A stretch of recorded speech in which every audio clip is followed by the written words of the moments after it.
It's podcast day. It's podcast day. Welcome in, friends.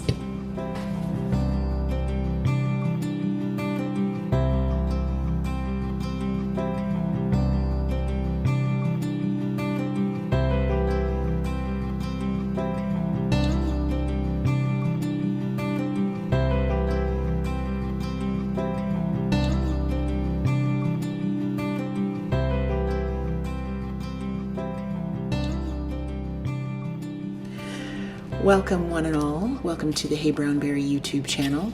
Just took off my spectacles here. Just quickly interrupting myself to be clear with you about the pattern I'm about to discuss. It has not yet been released when this video was recorded. It's going to be released in the spring of 2022. So just in case you're watching me work on it and you get eager to go buy the pattern, I would suggest that instead you follow the designer, and that way you'll know when this vest is out. And I'll talk about the designer and link the designer's information below. I'm doing some close-up work, and that close-up work requires that I put my readers on.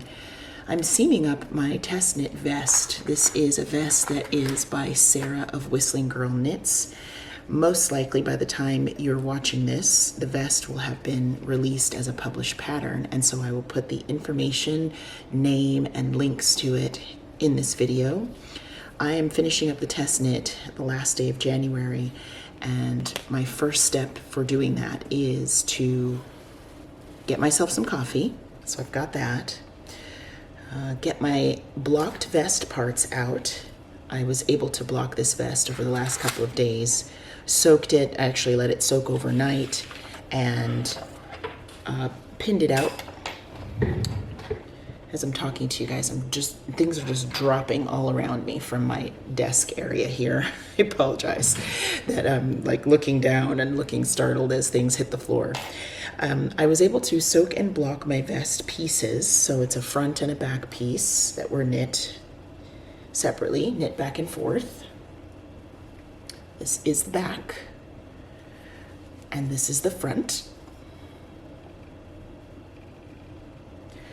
So I'll insert some video of the blocking process. It was easy enough for me to soak this overnight in some water and then pick it up the next day and squeeze out all the excess water, but I love to use my washing machine spin cycle to help with blocking, especially with garments, because I don't feel like I can ever squeeze it hard enough to get all the water out. So I put it on the spin cycle in the washing machine, and that kind of whips all the water out. And then that makes it really easy because it's now damp and I can lay it out and pin it out on my blocking mat.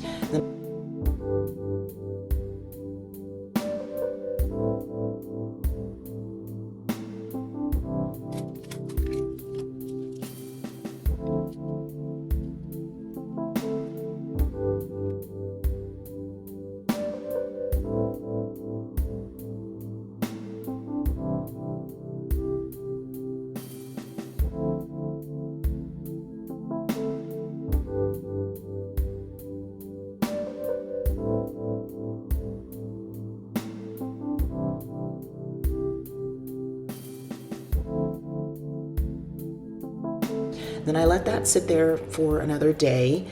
I've been having some wrist pain, which I think is actually coming from tightness in my forearm. My day job involves a lot of computer work, and I know that taking care of our hands, our shoulders, our arms, our wrists is really important for us as makers, but also in my corporate job, I use my fingers and wrists quite a bit all day. And I was starting to notice a bit of pain in here, so I was already thinking I should take some time away from stitching, and the timing worked out well that I wanted to have my vest blocked and ready for seaming. So I focused on those tasks. So once I got it pinned out, I flattened the edges. So having the pieces blocked meant that my edges were much flatter so that I can mattress stitch them together. And, I pinned it out to the chest measurement that I know I want to have in the finished piece as well. These cluster stitches were quite fiddly. until I realized that using a crochet hook was a good way to do what I needed to do for the cluster stitch. There's very good information in the pattern about how to create these.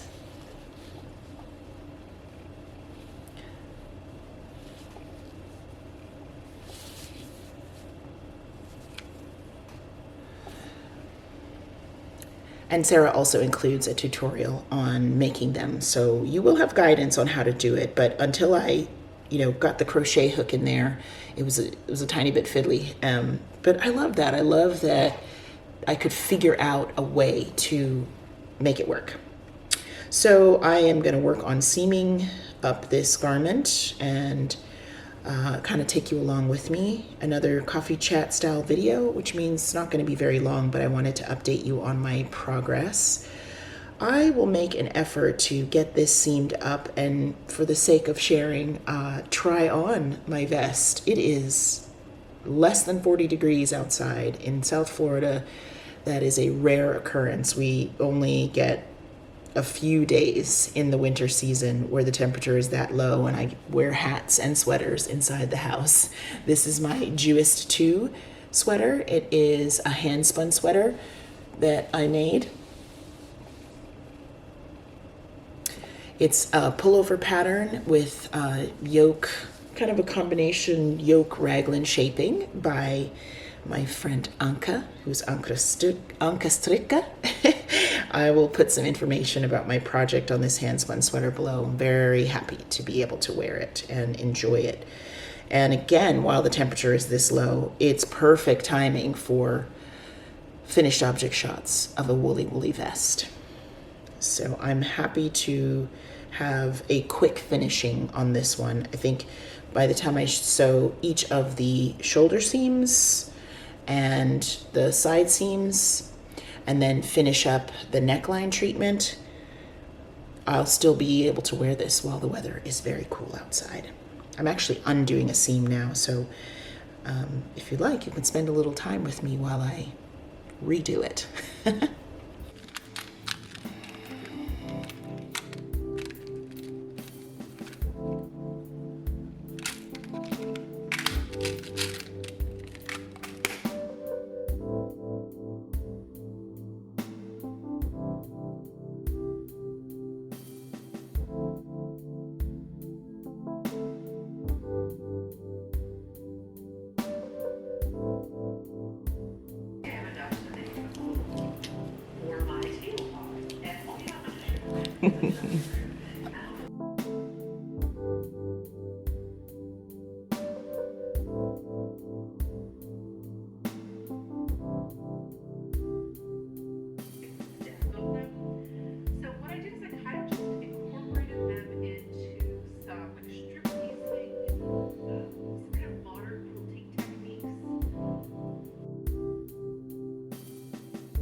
My biggest challenge here is the halo on the yarn.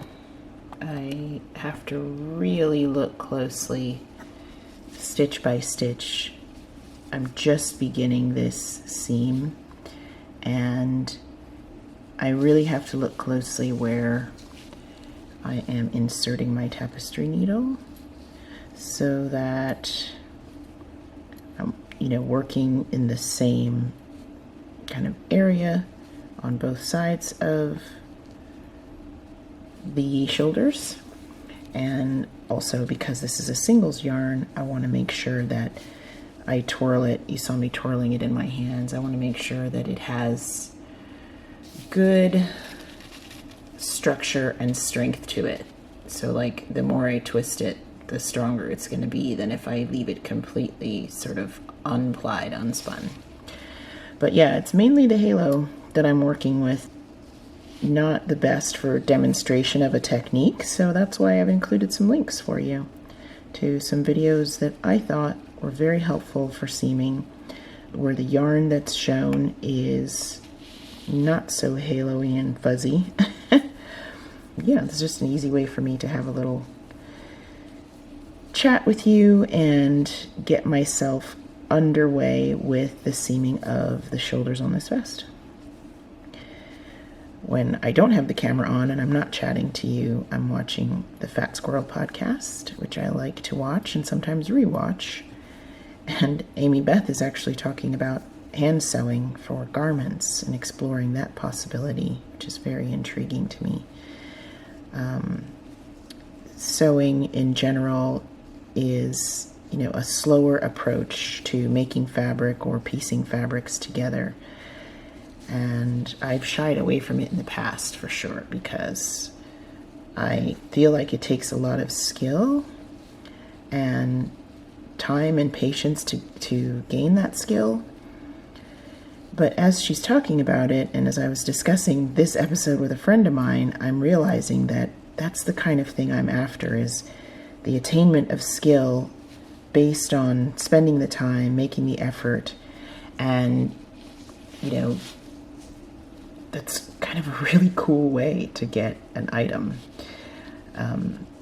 Most of you, like me, do crafts that are naturally slow between start and finish if you're doing something of any size. It's not a instant gratification type craft. If you're knitting or crocheting or weaving, especially if you're making garments. So yeah, not necessarily looking for speed. With this project, I really want some tidy seams. I want that flow in the shoulder area so that when I'm wearing the garment, this is not bulky and it doesn't stand out in a bad way. The reverse stockinette is the right side, as I shared, so I want even the seaming to just really flow beautifully. And that takes time. There's no way around that, but I don't mind it. It's a nice way to spend a morning before I start my workday. And on this purl side, you can still find a column of stitches to follow, and you'll see that in some of the links that I shared below with tutorials for seaming up the purl side of your garment. Pretty cool stuff.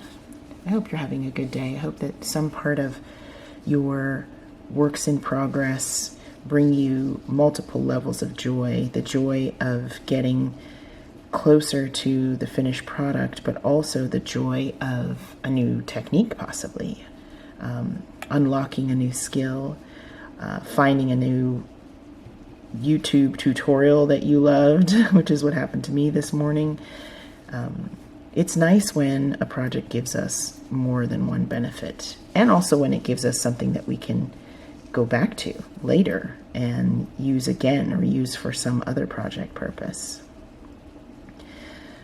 So I am very happy to have been here with you doing this. Again, selfish motivation. It means that the shoulder seaming on my vest is now underway and another WIP is near completion.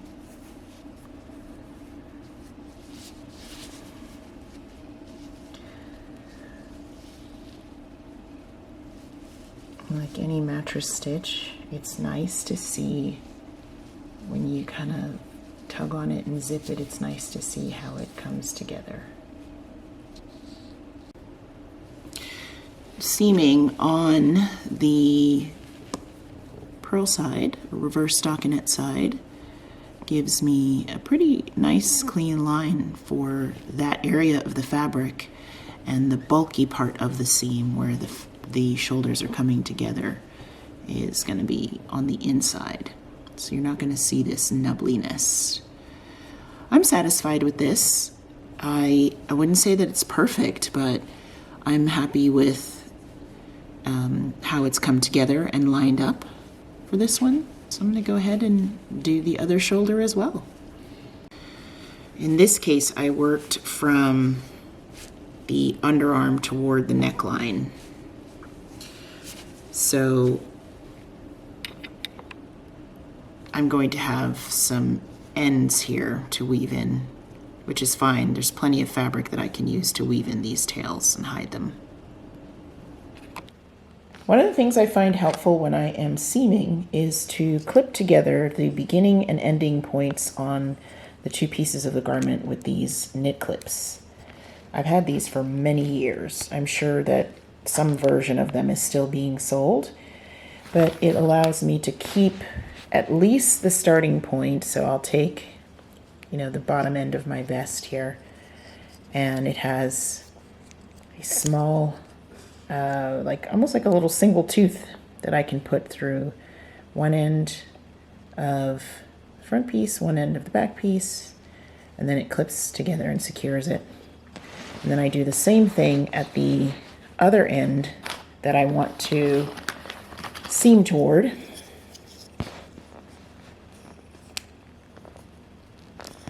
And that just gives me a guideline between the two clips where things are mostly lined up, and I shouldn't get too far off track with, one piece being well out of line with its rows to the other. I find that helpful. If you have removable stitch markers, they can do the same thing. Just kind of clip together the two pieces. Even, in a pinch, a piece of cotton string tied between the two of them. It's just to make it a bit easier to keep things lined up.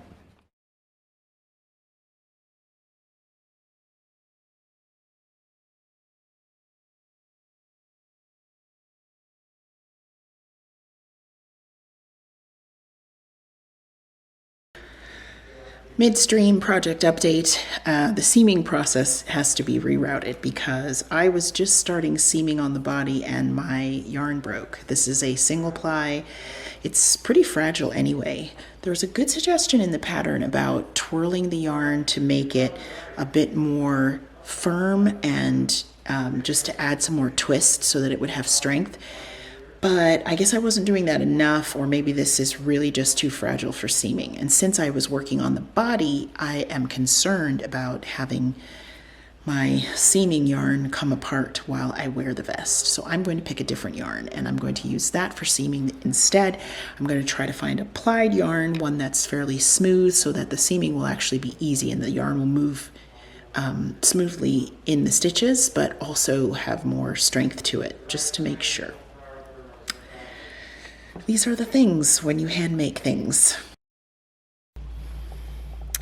Found one. I'm going to use this yarn, which is a wool nylon blend for seaming. It should work great.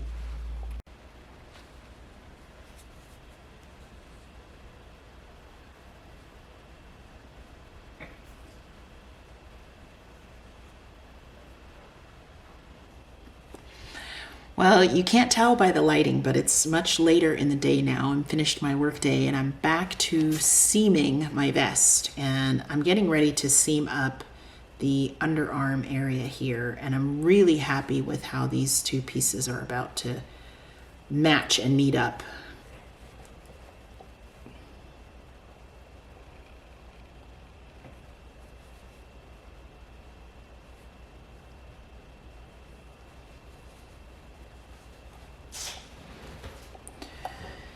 So I'm happy with how that's turning out. I think it looks pretty tidy.